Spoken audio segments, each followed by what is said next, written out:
పెట్టేసిన తర్వాత ఇక రాత్రి ఇప్పుడు ఒకటి చెప్తా, చీర ఇది తెచ్చిండు, చీర ఇప్పినట్టే లేదు అది. మీరు చూసిరా వీడియోలో? తీసుకున్నట్టే లేదు అసలు, కొత్త చీర ఇప్పినట్టే లేదు. ఎందుకు లేదన్నా, చీర 100% ఉన్నది. అయినే మా చెల్లె కట్టుకుంటా అని చెప్పి అసలు ఏమి ఇప్పలేదు. మరి అప్పటి కూడా అది కొత్త చీర, అది ఇప్పలేదు. ఇక్కడికి తీసుకొని వచ్చింది, ఏమైంది ఏమైంది అని ఏడుస్తుంది. లేదన్నా ఇట్లా చిన్న చిన్న దానికి అనవసరంగా గొడవ వేసుకుంటాను, ఏదో అమ్మవారి గాలిలో నేర్పించడానికి పోతే అమ్మతో పోతే నువ్వు ఎందుకు ఎట్లా పోతావు నువ్వు అని చెప్పి ఘోరంగా తిట్టిండు అన్న. అవ్వని అక్కని అన్ని తిట్టిండు అన్న, నన్నే కొట్టిండు తిట్టిండు అని. నేను అందుకని చెప్పి నేను వచ్చిన అని చెప్పి వచ్చేసింది. మా చెల్లి వచ్చేసింది. అప్పటికి వచ్చిన తర్వాత మళ్ళీ రాజు ఫోన్ చేసి నా చీర నాకు తీసుకొని రా ఇక్కడికి, అది నాకు అవసరం లేదు, నా చీర నాకు తీసుకొని రా అని అన్న వల్లే మా అమ్మ పోయి ఇచ్చేసి వచ్చింది అంతే. సరే, ఆమె బట్టలన్నీ ఎందుకు తీసుకొని పోయిరమ్మా?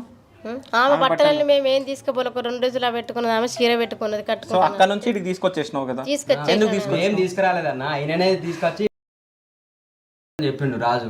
అయిన తర్వాత ఆయననే బట్టలు చదువుకొని ఇద్దరు ఇక్కడ నుంచి అని చెప్పి అన్నం వల్ల వీరిద్దరు వచ్చిండ్లు. పట్టుకొని వచ్చిండు మా తప్పు. పట్టుకొని మళ్ళీ ఇవ్వంటే మళ్ళీ ఇచ్చేసినాం మేము. అక్కడ పెట్టి నేను పెట్టి వచ్చిన తర్వాత ఇక ఆ చీరతోటి సూసైడ్ చేసుకున్నాడట. మేమేమో బతుకమ్మ వేర్చినామని నీళ్ళ లేస్టని పోయినాము కదా, ఆయన ఆ పని చేసుకున్నాడు. ఆయన చేసుకుంటాడని మేము కళ్ళ కూడా నమ్ముకోలేదు. ఆయననే అన్ని తిట్టిండు మిమ్మల్ని, అవునా?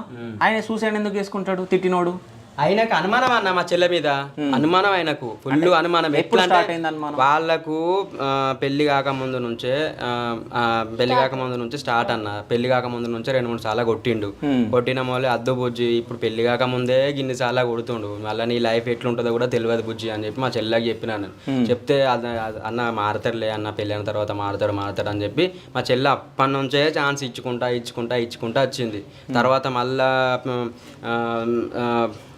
మేము అక్కడికి పోయినామన్నా, వాళ్ళ ఇంటికి పోతే అక్కడ కూడా మా ఇద్దరిని కొట్టిండ్రు వాళ్ళు. మా మీద కూడా దాడి చేసి అస్సలు మేము చేయలేదు. మమ్మల్ని కొట్టి పంపించిండ్రు వాళ్ళు. అయినా సరే నాకు సొంత బావ, ఎంతైనా ఆయన మీద చేయబడితే అనవసరంగా మా ఇజ్జత్ మానం మేము తీసుకుంటాము.